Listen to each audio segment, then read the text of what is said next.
ឈឺចាំនាងឯងវាវង្វេងដោយខ្លាញ់ដាច់សាយ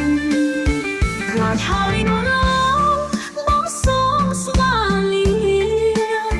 អូនដោយខ្លាចវាអូនតែខាងក្រៅរូបអូនដោយឈំខាងក្នុងចិត្តខ្មៅអូនតែ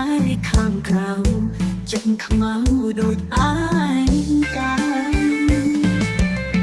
ស្មានថាអូនស្មងដូចនាងកងរៃតាមពឹងកាកៃអូនជាស្រីមានស្នៀតក្បត់បងបានហើយកុំក្បត់គេទៀត